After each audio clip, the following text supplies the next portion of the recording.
माझं नाव वंदना. मी आज माझ्या कुकिंग चॅनलवर कांदे पोहे बनवते. मी आता कांदे पोहे बनवते ना, त्यासाठी मी काय घेतले, 3 वाटी पोहे घेतले. त्यांना हात लावायचा नाही. जेव्हा आपण धुतो ना तेव्हा त्यांना हात नाही लावायचा.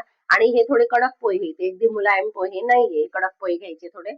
आणि त्यांना धुवून सण असे मोकळे छान असे होऊ द्यायचे. एकदम हात नाही लावायचा, नाही तर हे होतं. मग त्यामध्ये आता आपल्याला पाहिजे मिरची, कांदे, बटाटे, शेंगदाणे, कोशिंबीर, खोबरं. ओलं खोबरं घेतलंय मी. कोरडं खोबरं पाहिजे तर कोरडंही टाकू शकता. ओलं खोबरं टाकल्याने छान स्वाद येतो. त्यातमध्ये टाकेल मी आता थोडी डाळिंब आणि साखर, हळद, मीठ आणि जिरा. एवढं टाकायचं. आता मी कढई ठेवली, त्यामध्ये तेल टाकलं आणि त्यामध्ये आता मी जिरं टाकते. जिरं टाकल्यानंतर आपण हे ना, नंतर मी टाकला कढीपत्ता, कांदे खूप छान असे लाल होऊ द्यायचे त्यांना. नंतर टाकायची मिरची आणि बटाटे. असं खूप छान असे लाल आणि सैल होऊन जातात. ते कडक तेल राहिलं ना तर खूप लवकर बटाटे खूप नरम होऊन जातात. तर त्यामध्ये मी टाकेल थोडं मीठ, थोडं टाकायचं नंतर आपल्याला चवीप्रमाणे. त्याच्याने काय होतील, बटाटे आपले अगदी लवकर सैल होतील आणि कांदे पण लवकर लाल होतील.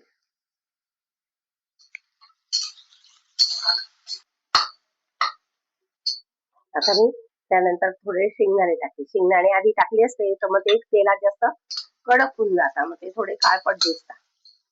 त्याच्यामुळे त्यांना थोड्या वेळाने टाकायचे शेंगदाणे, नाही तर ते असे काळे. आणि आपण नंतर टाकले ना त्याच्यामुळे ते काय होतात, जास्त कडक होत नाही आणि काळे पण पडत नाही. आता आपले हे बटाटे बघा खूप छान असे, हे बघा छान असे दोन येऊन जाईल, तुटून जात आहे, म्हणजे ते आता शिजून गेले. हे बघा छान असे 2 तुकडे होऊन जातात. हे बघा त्याच्यामुळे ते आता छान होऊन गेले. आणि तेल कसं आपण आपल्या प्रमाणात टाकायचं. तुम्हाला तुमचे पोहे जास्त असतील तर तुम्ही जास्त टाका, पोहे कमी असतील तर थोडं तेल कमी वापरा. मी थोडं मीडियम तेल वापरते, कारण आता तेल थोडं कमी खायचं, म्हणजे मीडियम तेल वापरायचं.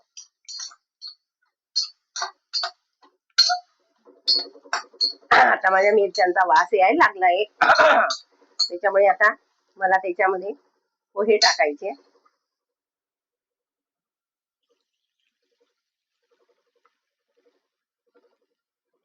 आता त्यामध्ये टाकायची 1 चमची हळद. तुम्हाला जास्त पाहिजे जास्त टाका, कमी पाहिजे कमी टाका. नंतर मी टाकेल त्यामध्ये, आता आधी थोडं मीठ टाकलं होतं आणि मी आता पुन्हा मीठ टाकते, म्हणजे एवढं मीठ भरपूर झालं.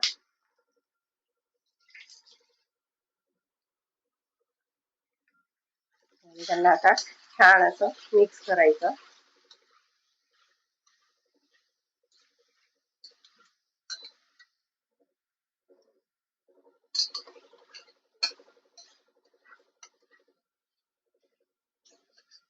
म्हणजे असे सुटे सुटे दिसतात आणि आपण जास्त पाण्यात टाकून ठेवलं तर एकदम गचका होऊन जातात आणि असं पोहे वाटतच नाही की आपण पोहे खाल्ले असं.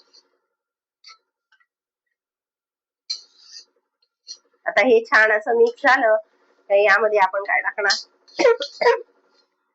साखर. साखरेमुळे ते काय छान येतात आणि चव थोडी नमकीन सारखी लागते. कारण मिरच्या तिखट जर राहिल्या तर मग आपल्याला तिखट लागतात पोहे. कोणाला आवडेल त्याने साखर टाका, नाही आवडलं त्यांनी टाका. आमच्या गुजरात मध्ये तर सगळे साखर टाकूनच खातील, त्याच्यामुळे आम्ही साखर वापरतोच. त्याच्यामुळे आता हे छान असं परतवून घ्यायचं.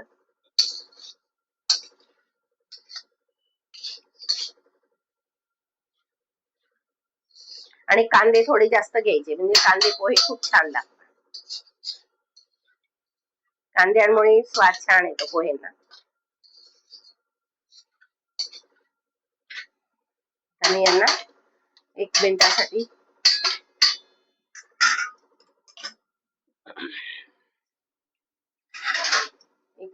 मी त्याला इथून प्लेट काढतो छोटी.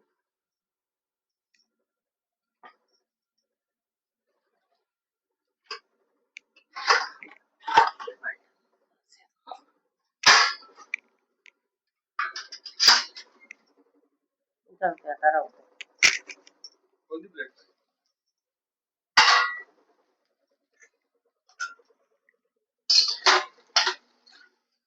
चटकत नाही, काही नाही, थोडा स्लो करून द्यायचा म्हणजे ते चटकणारही नाही आणि छान असे मस्त त्याच्यात आता बघा वाफ यायला लागली, मस्त अशी वरती अशी वाफ यायला लागली की समजायचे आपले पोहे झाले.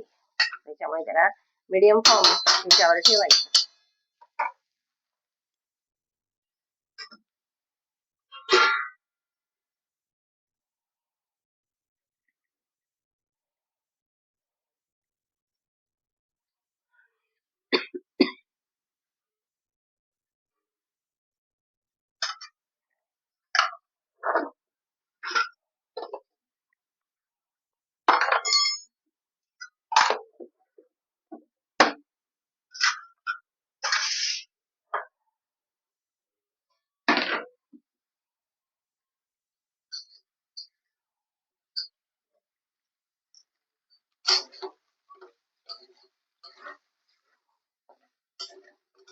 बघा आता हे खूप छान असे झाले.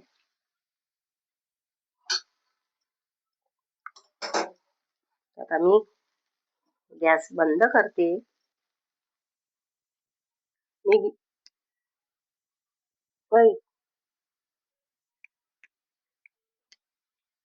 आता मी गॅस बंद करते. त्यामध्ये थोडा लिंबू पिळून देते. लिंबू पिळल्याने स्वाद वेगळा येतो म्हणून लिंबू टाकायचा वरून.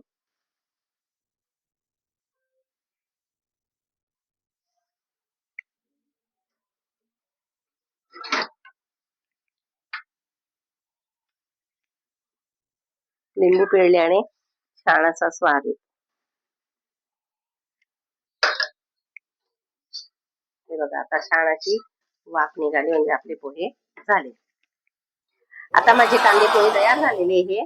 तुम्हीही आता घरी बनवून बघा. मला लाईक करा, शेअर करा आणि सबस्क्राईब करा. मला कमेंट मध्ये कळवा तुम्ही कुठून बोलताय.